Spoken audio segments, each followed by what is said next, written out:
என்பது ஒரு நாட்டு பிரச்சனை மட்டுமல்ல, உலக அளவிலே பாதிக்கப்படக்கூடிய ஒரு விஷயம். இந்த விஷயங்கள் ஒரு 6-7 வருடங்களாக ஒவ்வொரு நாட்டிற்கும் ஒவ்வொரு பிரச்சனைகள் ஏற்பட்டு அவ்வப்போது ஏற்படுகிற சிறு சிறு தாக்குதல் தொடர்ந்து நடைபெற்று வர வண்ணமாக இருக்கின்றன. இந்த விஷயங்கள் எல்லாம் பார்க்கும்போது உலகத்திற்கான அமைதி, சமாதானம் எப்பொழுதும் மக்களுக்கு சென்றடையவில்லை என்பதுதான் இந்த கூற்று. உதாரணமாக முதலாக ரஷ்யா உக்ரைன் இரு நாடுகளுக்கான போர் 2022ஆம் ஆண்டு முதல் தொடர்ந்து நடைபெற்று வருகின்றன. அவ்வப்போது போரை நிறுத்துவதும் போரை தொடர்வதுமான இவர்களின் வாடிக்கை தொடர்ந்து கொண்டே இருக்கிறது. இந்த போருக்கான காரணம் என்னவென்றால், நிலப்பரப்பில் ஏற்படுகின்ற பிரச்சனை தான் இந்த போருக்கான காரணம். நிலப்பரப்பை ஒருவருக்கொருவர் ஆக்கிரமிக்கின்ற பிரச்சனையை விரோத போக்காக மாற்றி இரு நாடுகளும் பல்லாயிரக்கணக்கான உயிர்களை இழந்து பொருளாதாரம் பின்னடைவு ஏற்பட்டு உலக நாடுகளிலே பொருளாதார சரிவுகளும் ஏற்பட்ட வண்ணம் தொடர்ந்து நடைபெற்றுக் கொண்டிருக்கின்றது. இதே போல இஸ்ரேல் ஹமாஸ் போர் என்பது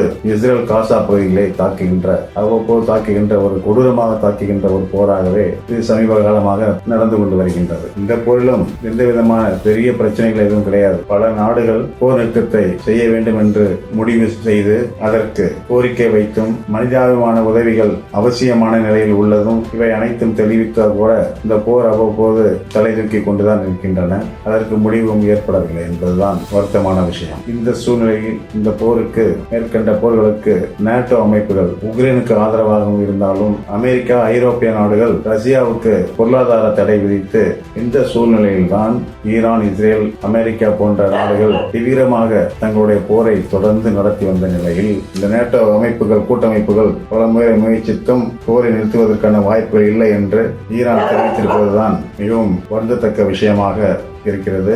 அதனால் இந்த போர் எப்பொழுதும் முடிவுக்கு வரும், எப்பொழுது தொடரும் என்பதும் ஒரே கேள்விக்குறியாக இருக்கிறது. உலக நாடுகளுக்கு ஒரு அச்சுறுத்தலாகவும் 3ஆம் உலக போர் வருவதற்கான ஒரு சாத்தியக்கூறுகள் தொடர்ந்து ஏற்பட்டு வருகின்றன என்பதையும் இங்கே நாம் பதிவு செய்ய கடமைப்பட்டுள்ளோம். ஈரான், இஸ்ரேல் போரானது தொடர்ந்து இதுபோன்ற ஒரு அவ்வப்போது ஏற்பட்ட போர்கள் இப்பொழுது தொடர்ந்து உலக நாடுகளுக்கு பரவக்கூடிய ஒரு போருக்கான ஒரு வாய்ப்புகள் தொடர்ந்து இருப்பது போல எல்லோரும் உலக மக்கள் அனைவரும் அச்சம் கொண்டிருக்கின்றனர். இதனால் உணவு தட்டுப்பாடுகள், எரிபொருள் பிரச்சனைகள், பொருளாதார வீழ்ச்சி இது போன்ற மக்களுக்கு தொந்தரவுகளை ஏற்படுத்துகின்ற நிகழ்வாகவே இந்த போரின் தாக்கம் தொடர்ந்து கொண்டே போகின்றது. இதற்கும் நேட்டோ அமைப்புகள் பல முறை முயற்சித்தும் இந்த போர் தொடர்ந்து நடந்து கொண்டுதான் வருகிறது. போர் என்பது எந்த பிரச்சனைக்கும் தீர்வே ஆகாது. அமைதி மற்றும் பேச்சுவார்த்தை மூலமாக தான் உலகம் காப்பாற்றப்படும் என்பதுதான் நாம் அனைவரும் அறிந்து கொள்ள வேண்டும்.